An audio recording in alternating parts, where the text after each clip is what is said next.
बुलेटिनच्या सुरुवातीला आताची सगळ्यात मोठी बातमी आहे। बीडचे मसाजोगचे सरपंच संतोष देशमुख हत्या प्रकरण आणि खंडणी प्रकरणी अटकेत असलेला आरोपी वाल्मिक कराडची सीआयडी कोठडी आज संपणार आहे। त्यामुळे बीडच्या विशेष मोक्का न्यायालयामध्ये कराडला दुपारी हजर केलं जाईल। तर वाल्मिक कराडला पोलीस कोठडी मिळणार की न्यायालयीन कोठडी मिळणार याकडे आता साऱ्यांचं लक्ष लागलेलं आहे। वाल्मिक कराड याच्यावर गंभीर स्वरूपाचे आरोप करण्यात आलेले आहेत आणि त्याचबरोबर तो स्वतः शरण आलेला होता मागच्या महिन्याच्या शेवटी। त्याच्यानंतर त्याला कोठडीमध्ये पाठवण्यात आला आहे। तपास केला जातो त्याच्यावर खंडणीचे आरोप तर आहेच, त्याचबरोबर त्याने संतोष देशमुख यांच्या हत्येमागचा तो एक मुख्य सूत्रधार असल्याचा आरोप सुद्धा केला जातो आणि त्या पार्श्वभूमीवर आतापर्यंतची जी काही चौकशी झाली आहे त्यामध्ये नेमकं काय काय समोर आलंय ते आज कळण्याची शक्यता आहे। दरम्यान सुरेश जाधव प्रतिनिधी आपले बीडवरून आपल्यासोबत जोडले गेले आहेत, त्यांच्याकडे आपण जाऊयात। सुरेश, काय सांगाल? वाल्मिक कराडची कोठडी आज संपती, आज न्यायालयामध्ये हजर केलं जाईल। कशा पद्धतीने न्यायालयात हजर केलं जाऊ शकतं? आज नेमकं काय काय होऊ शकतं? वाल्मिक कराड यांना 15 तारखेला मोक्का विशेष न्यायालयाच्या समोर ज्यावेळेस हजर करण्यात आलं होतं त्यावेळेस त्यांना 7 दिवसाची सीआयडी कोठडी सुनावण्यात आली होती। त्यावेळी जे मान्य न्यायालयाने निरीक्षण नोंदवले होते त्यात अत्यंत महत्त्वाचे जे मुद्दे आहेत त्या मुद्द्यामध्ये जर बघितलं तर संपूर्ण संतोष देशमुख हत्ये प्रकरणामध्ये या आरोपींना प्रवृत्त केलं होतं का हे देखील तपासायचं आहे। त्याचबरोबर इतर गैरमार्गाने जी संपत्ती गोळा केली आहे त्या संपत्ती देखील तपासणी करायची असे जवळपास 7 ते 8 मुद्दे मान्य न्यायालयाने सांगितले होते आणि त्यानंतर 6 दिवसाची पोलीस कोठडी देण्यात आली होती।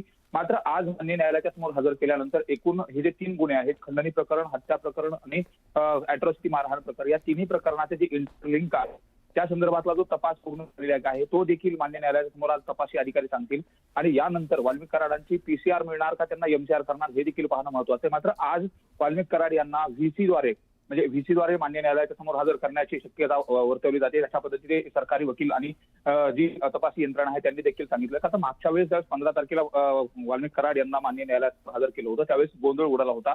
दोन्ही बाजूचे लोक आहेत त्यांनी घोषणाबाजी देखील केली होती। त्याचमुळे सुरक्षेच्या कारणास्तव वाल्मिक कराड यांना आज ऑनलाईन हजर केलं जाईल आणि सुनावणी केल्यानंतर नेमकं वाल्मिक कराडांचे जे वकील आहेत तो कोणता युक्तिवाद मांडतात, त्याचबरोबर सरकारी वकिलांचा जो काही तपास आहे, तपास यंत्रणाचा आणि सरकारी वकील कोणता स्टँड घेत आहेत हे देखील पाहणं महत्त्वाचं ठरणार आहे। निश्चितच सुरेश, आणि आजची ही जी सुनावणी आहे ती अतिशय महत्त्वाची आहे। तुम्ही मगाशी सांगितलं तसं मागच्या वेळेला वाल्मिक कराड समर्थक हे आक्रमक झालेले होते, तर दुसरीकडे जे विरोधक आहेत, जे आरोप करतात गंभीर स्वरूपाचे, तेही आक्रमक होताना दिसत आहेत। त्यामुळे आज नेमकं काय होणार त्याचे प्रत्येक अपडेट आपण तुमच्याकडून घेत राहू। या दरम्यान धन्यवाद तुम्ही दिलेल्या या सविस्तर माहितीसाठी। तर मसाजोगचे सरपंच संतोष देशमुख हत्या प्रकरणामध्ये आरोपींच्या संबंधित रोज एक नवीन माहिती समोर येते आहे। संतोष देशमुख यांचा मारेकरी असलेल्या विष्णू साठेनं बीड ऐवजी लातूर कारागृहाची मागणी का केली याबद्दल त्यांनी नवीन माहिती अंजली दमानिया यांनी समोर आणलेली आहे। तर लातूर कारागृहामध्ये आरोपी विष्णू साठेच्या संबंधित नातेवाईक आणि जवळचे लोक असल्यानंच त्यानं त्या कारागृहाची मागणी केल्याचा दावा अंजली दमानिया यांनी केलाय। विष्णू साठेच्या जवळचा नातेवाईक नारायण मुंडे आहे आणि दमानिया यांनी त्याचा उल्लेख सुभेदार असा केलेला आहे। तर दुसरा मुरलीधर गीते हा बंदूकवाल्या फडचा मेहुणा असल्याचं दमानिया यांनी म्हटलेलं आहे आणि तिसरा व्यक्ती श्रीकृष्ण चौरे हा चाटेचा मावस भाऊ आणि 5 पोकलेंचा मालक असल्याची माहिती सुद्धा अंजली दमानिया यांनी दिलेली आहे। त्यामुळे आता नव्या चर्चांना उधाण आलंय।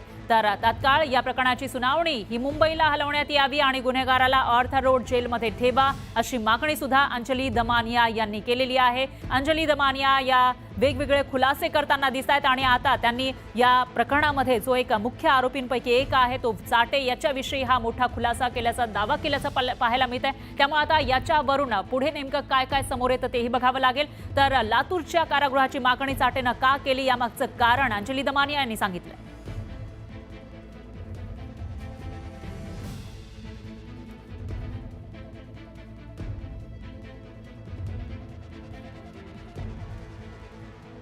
तर एकीकडे 29 नोव्हेंबर 2024ला बीडमध्ये विष्णू साठेच्या ऑफिसमध्ये कटातले सर्व आरोपी जमल्याचं सीसीटीव्ही मधून उघड झालेलं आहे। त्यानंतर आता नव्या चर्चांना उधाण आलंय।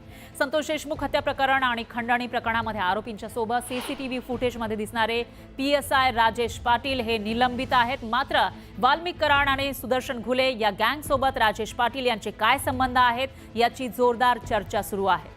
संतोष देशमुख खंडणी प्रकरणामध्ये राजेश पाटील यांना सह आरोपी करा अशी मागणी सुद्धा होतीये। त्यामुळे आता ही मागणी मान्य होणार का ते बघावं लागेल, कारण जे आरोपी आहेत ते एकत्र दिसलेले होते, तो व्हिडिओ समोर आलेला होता आणि त्यामध्येच हा एक PSI राजेश पाटील सुद्धा त्याच्यामध्ये होते. त्याच्यामुळे त्यांचे या आरोपींसोबत नेमके काय संबंध असा सवाल उपस्थित होतोय, कारण या सर्व आरोपींवर मोक्का अंतर्गत कारवाई करण्यात आली आहे. याचाच अर्थ संघटित गुन्हेगारीचा गुन्हा त्यांच्यावर आहे, ठपका त्यांच्यावर ठेवण्यात आला आणि अशामध्ये पाटील नेमकं काय करत होते त्यांच्यासोबत असा सवाल होतो. त्यामुळे त्यांना सह आरोपी करण्याची मागणी होती.